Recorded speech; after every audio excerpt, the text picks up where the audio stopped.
Hola, soy Daniela. Gracias por acompañarme.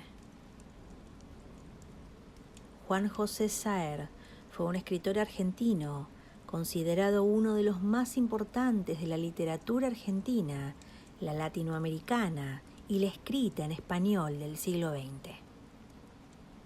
Su obra está compuesta de 12 novelas, 5 libros de cuentos, 4 libros de ensayos y 1 de poemas, además de 4 volúmenes de textos inéditos.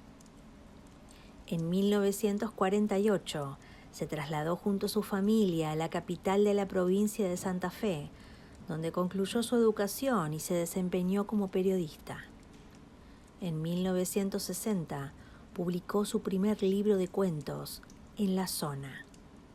En 1968, después de haber obtenido una beca de la Alianza Francesa, se trasladó a París, donde dictó clases de literatura en la Universidad de Rennes hasta su retiro en el año 2002. En este cuento, un mueblero encuentra, escondido en un sillón, el diario de una desconocida. Hoy escucharemos Al abrigo, de Juan José Saer.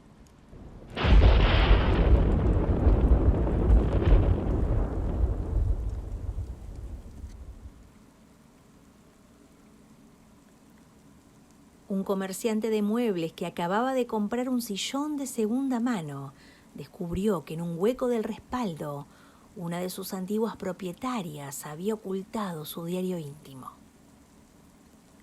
Por alguna razón, muerte, olvido, fuga precipitada, embargo, el diario había quedado ahí y el comerciante, experto en construcción de muebles, lo había encontrado por casualidad al palpar el respaldo para probar su solidez.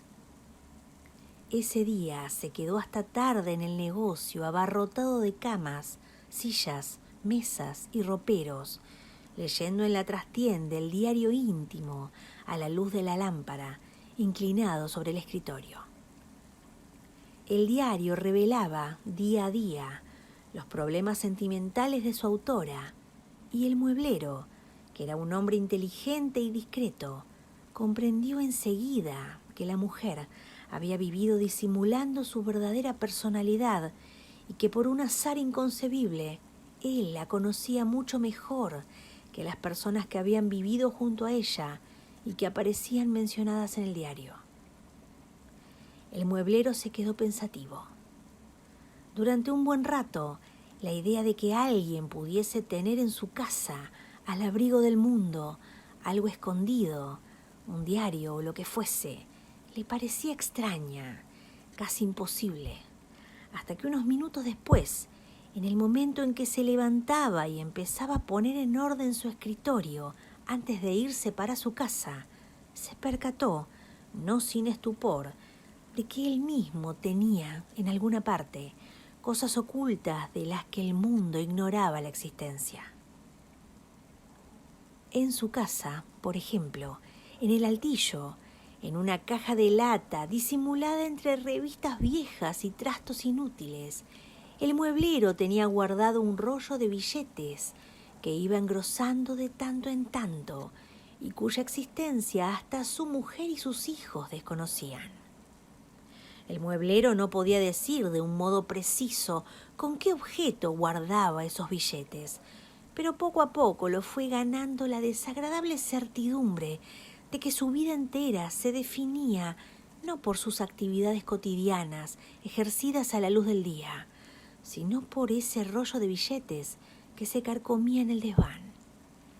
Y que de todos los actos, el fundamental era, sin duda, el de agregar de vez en cuando un billete al rollo carcomido. Mientras encendía el letrero luminoso que llenaba de una luz violeta el aire negro por encima de la vereda, el mueblero fue asaltado por otro recuerdo. Buscando un sacapuntas en la pieza de su hijo mayor, había encontrado por casualidad una serie de fotografías pornográficas que su hijo escondía en el cajón de la cómoda.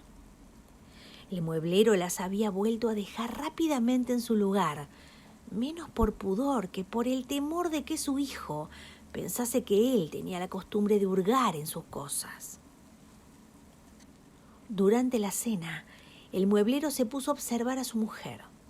Por primera vez, después de 30 años, le venía a la cabeza la idea de que también ella debía guardar algo oculto, algo tan propio y tan profundamente hundido, que aunque ella misma lo quisiese, ni siquiera la tortura podría hacérselo confesar.